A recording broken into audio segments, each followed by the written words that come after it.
we first need to figure out what type of transformation was performed. What do we think happened? Dilation. How could you tell that we did a dilation? That's the E prime, and then it says, which kind of looks like it grew. Yeah, it grew. It got bigger. So when a figure shrinks or when it gets bigger, you obviously did a dilation. Okay? We need to write the algebraic rule for that dilation. Okay? To write the rule, it's really similar to how you wrote a translation rule. You put x comma y, you draw your arrow. But to write the rule for a dilation, you need to figure out the scale factor. Okay?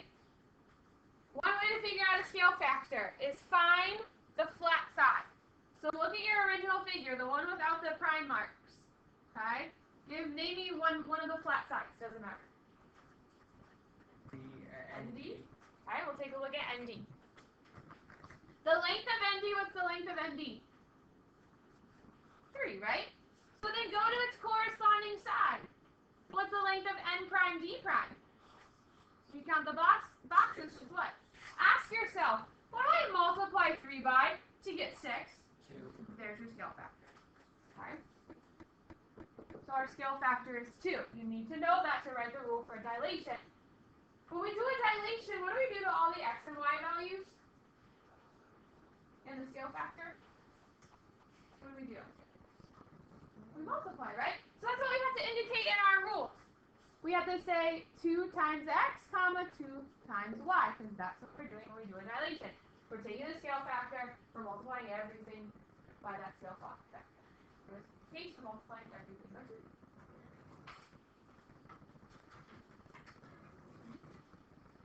Translations, that's where we shift, so that's where you add or subtract the numbers. Dilations, we put the numbers right in front of x, right in front of y. So be careful not to get those mixed up. So if we take a look at the next example again, what type of transformation happened? A dilation, the figure got bigger. Figure A is this orange figure. Figure B, we'll make it blue. A is the orange figure. B is the bigger blue figure.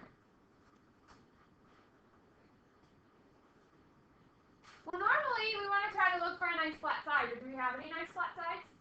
No. So when that happens, you don't need to find the length. I mean, you can, but that's a lot of work. So what you can do is look at the vertices. Give me the coordinates of one of the vertices on the orange figure, on figure A. 0 or 2, 0. 2, 0. Okay. So on figure A, one of the vertices is at 2, 0. What's the corresponding vertice? So this figure right, oh, the board is really off. Sorry.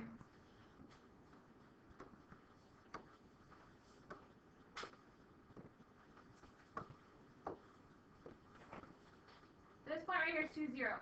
The corresponding point in the blue figure is right there. What are the coordinates of the corresponding point? In figure B. B's corresponding point there. What are the coordinates? Count. Where? Just 1, 4. What is it? Well, not 4. 2. 1, 2, 3. 3. Thank you, though, Dylan, for answering. I appreciate it. The grid's really small. I'm going to say it's tiny. It's tiny. No, it's just tiny. I don't want to write down each. So you're okay. But thank you for answering. So, we don't have flat sides, so we look at the corresponding points. And ask yourself, what do I multiply 2 by, so that's the original, to get 3? Is that really easy to tell right off the bat? No, right? Because there's not, when you count by 2s, 2, 4, 6, 8, you don't count to 3, right? You skip it. So when it's a little bit trickier to figure out, well, what do I multiply 2 by to get 3? I don't know. There's nothing that I know off the top of my head. You're going to create a ratio. You're going to do the new divided by the old. Okay? The new is your image, the new figure, your answer. The old is what you started with. So you just pick an x value or a y value. Will picking the y values help us in this scenario? No, there's 0. Well, you can multiply anything by 0 leaves 0. So picking the y's in this instance is not going to help because it's 0. So we have to pick the x. So we're going to do the new x divided by the old x. What is the new x divided by the old x? What is it? Not 1/2. 1 1/2. 1.5. There's your scale factor.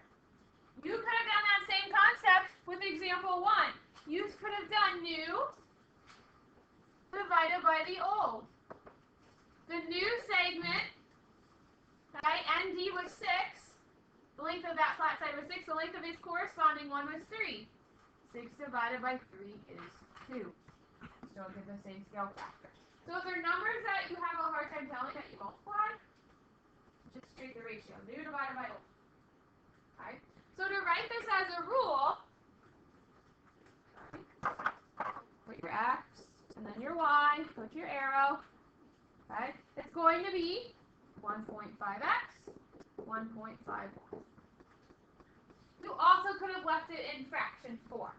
If you have to round your fraction when you divide and you get like one of those long repeating fractions, or it's not like clean like 1.5, leave it as a fraction. So you could have also written it like this. You could have just left it as 3/2. That's totally fine as well.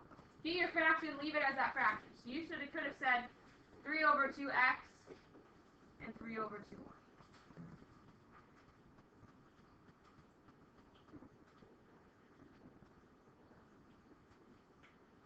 Questions?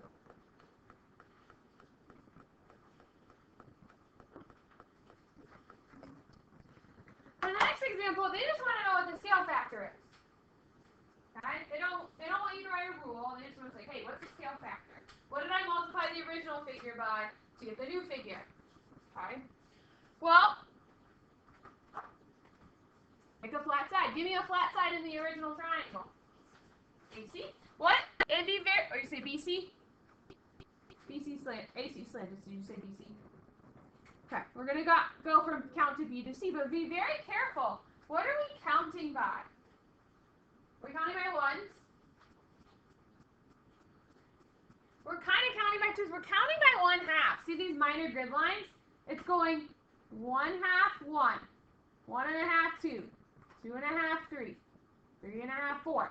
So you have to be very careful when you count. You're kind of skipping a line. So if we start here, I'm going to skip a line. There's 1. Skip a line 2. Skip a line 3. Skip a line 4. Skip a line 5. Kind of just skipping a line. Or count by halves. So be very careful. Sometimes you're not necessarily counting by ones on your grid. Have to pay attention, double check what you're counting by. So the length of BC is 5. What's the length of B prime, C prime? What is the length of B prime, C prime? 12? 1, 2, 3, 4, 5, 6, 7, 8, 9, 10, 11, 12? Does everyone agree? From 5 to, yep, I said 12. Sorry, I don't count. Okay, so is it easy to tell? What did I multiply 5 by to get 12? When you count by 5, do you ever go to 12? No, so that's hard to tell. So what ratio are you going to make to help us figure out what our scale factor is? What over what? New over old. Alright, the length of our new side, which one was our new side? A, B, C, or B prime, C prime? Yeah, so the 12 is our new, 5 is our old. What's 12 divided by 5? Look at that stuff. What's 12 divided by 5? 2.5. So your scale factor, which is K, that's what they named the scale factor. Your scale factor is 2.5. Got what? 4. Yeah, so we didn't count right. Because it should be 2.5. Unless my first period told me wrong. Hold on. We're going. This is -7. This is 5, yeah, 2.4. First period you have to move in. 2.4.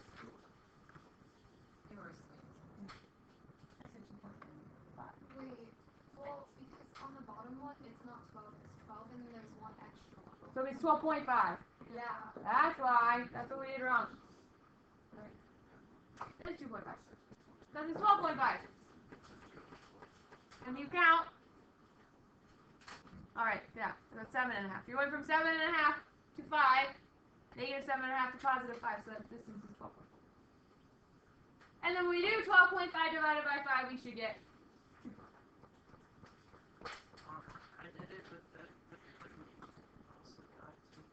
Yeah, you're supposed to get 2.5. Yeah. Yeah.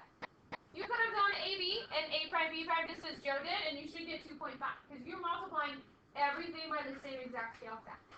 So doesn't matter which side you pick. You could have done AB and A prime B prime. You're still going to get 2.5.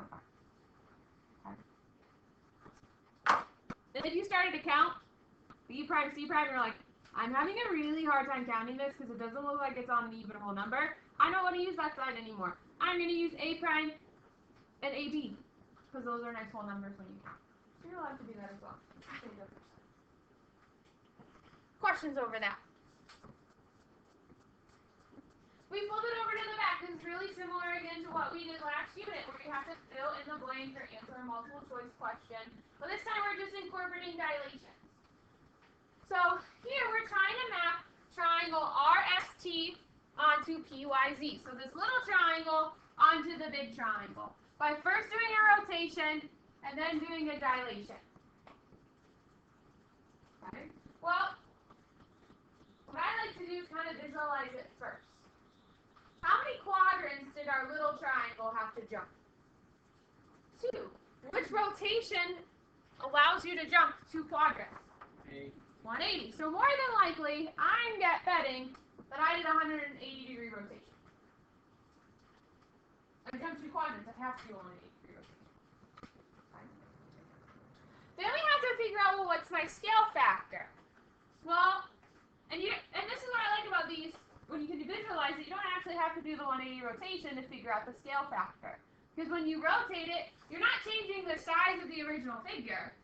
So you can leave the original figure where it's at and still figure out what the scale factor is. Is there a scale factor we can rule out? Joe?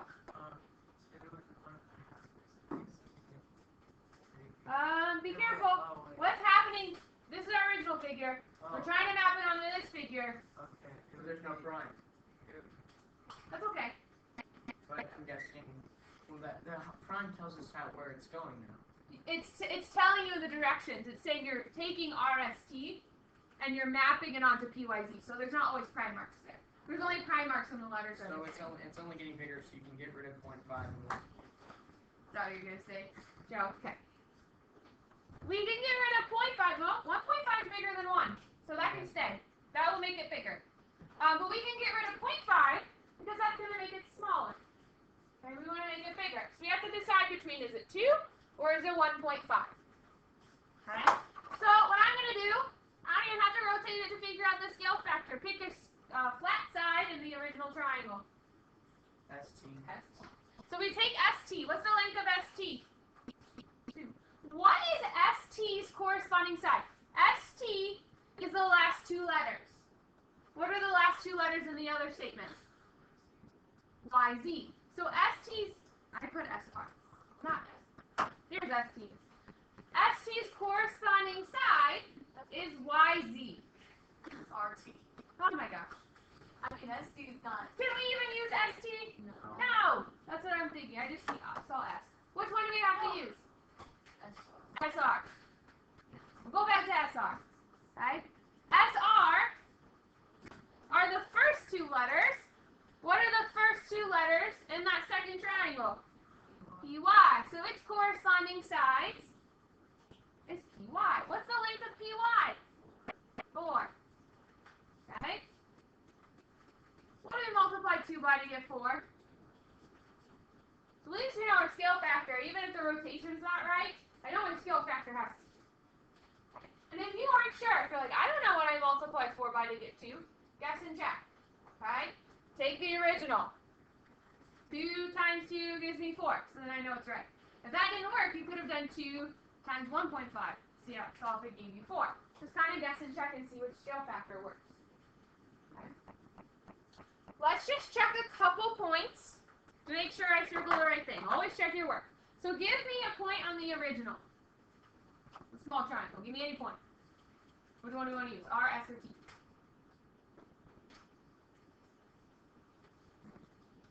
R, S, or T? T is located at 3, 1. When we do a 180-degree rotation, what's the rule? Yeah, no flip, just change the sign. So it becomes -3, -1. Which lands right there. So I'm in that quadrant. Let me see, make sure the dilation works. When I multiply this by our scale factor that we chose, if I multiply this by 2, what do we get?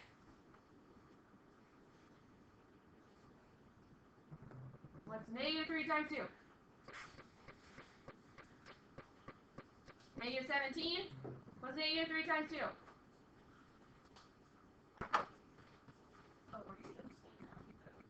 Yes, because no one's answering me. Thank you. What is negative? What? Exactly, no one's answering. You know what -3 times 2 is. We all know what -3 times 2 is. If you don't, plug in your calculator. What's -1 times 2? -2. So when I line plot -6, -2, my smartboard's off again. We pick T. T is the last letter. Z is the last letter. T matched up with Z. I know I did it correct. Check more points. Okay. But it works. Okay. So you can even just kind of visualize. You don't even have to go through all the transformations. So just check to make sure. Okay. Questions over that? So the next one, we want to map triangle CAT onto C prime, A prime, and T prime. By dilation of blank followed by a reflection over blank. Well, let's figure out our scale factor. What's the only flat side in that original triangle? CA, what's the length of CA? 3. What is CA's corresponding length? C prime, A prime, what's the length of that side? 1. Alright? And I will type out my bar didn't show up on my paper. So that should be 1/3. I think it's 1/3 on your paper. Well, which scale factor can we rule out? Our original triangle is big, our new triangle is small. Which one can we rule out? 3, right? That would make it bigger. We want to make it smaller. So go through and double check. 3 times 0.5. Does that give us 1? If I do my original side, if I multiply it by 0.5, does that give me 1? No. So is that going to be an answer? No. Double check. 3 times 1/3. Does that give me 1? Yeah. So at least I know my scale factor is 1/3. And we can get the next answer without actually having to do the dilation, without actually having to do the reflection. If you need to, go for it. But we can visualize it. Because if I were to take this figure and flip it over this side, I would land in this top quadrant. Are they going to map up? No. If I take the figure, if it's in this quadrant, and I flip it over the y-axis, is it going to map up? If it starts in this quadrant and I flip it over the y, does it work? No. So by process just visualizing it, flipping over the x-axis isn't going to work, and flipping it over the y-axis isn't going to work. So by process of elimination, it has to be y equals x. Double check a few points, make sure you're correct. Okay. So I'm going to pick a point. Let's pick C. C is located at 3, -3.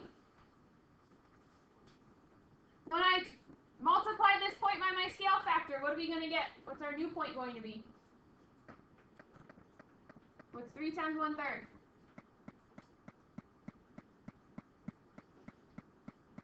What is going on today? I think they're asleep. I think so. Lord.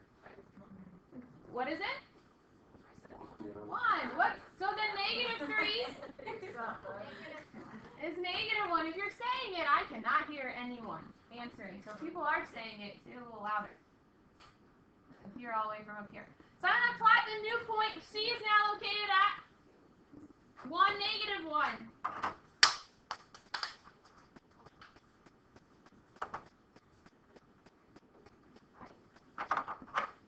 And then let's reflect it over the line. Y equals x. That's where you start at the origin.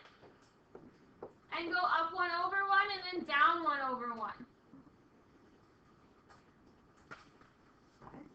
I'm going to use the counting method. You can use the flipping of the point method. But when I reflect over that line, I went up 2, which means I have to go left 2. C mapped up with C prime. It worked out. Check your other points to be sure. When you check all the other points, they're going to map up. So with these, you just kind of have to guess and check and figure out which ones work and which ones don't. Roll things out. Questions over there? If we take a look at the last example, it says in this coordinate plane, triangle FGH and F double prime, G double prime, H double prime are shown. Which sequence of transformations can show that they are similar? Meaning, which transformations can you do to get the triangles to map up? Okay, but you have to map the one without the tick marks onto the one with the tick marks. Okay, so are there some answers that we can rule out based off the scale factor? Kevin? Yeah, well, how come you ruled out C and D? Yeah, and what are we trying to do with our original figure?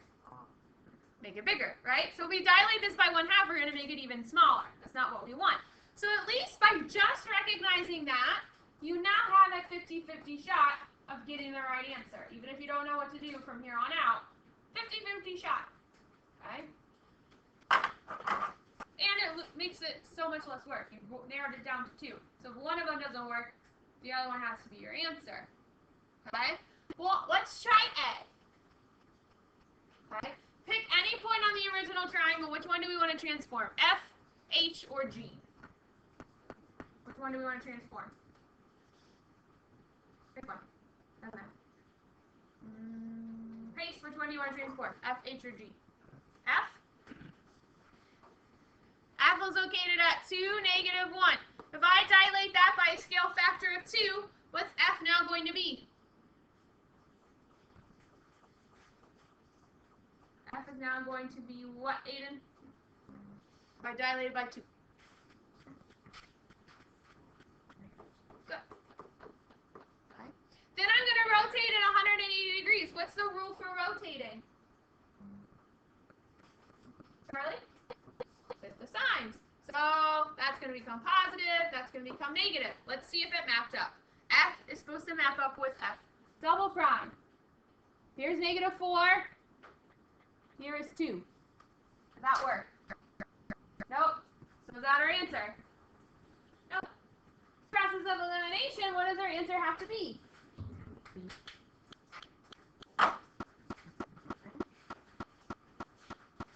By just ruling that out, you kind of narrow things down. Be careful on this one. I think it's point H. No, it's point G. If you pick G, G actually maps up with G double prime. That one works. So if you did pick G and it did map up, if you notice, F and H are not going to map up. So just because one works, the other ones might not. So you always have to check more than one point. We knew right away with the point that we picked it didn't work. Okay, but G actually does map up with G prime. H doesn't, and F doesn't. So that's why it's not the answer. Just be careful on that. Questions over that?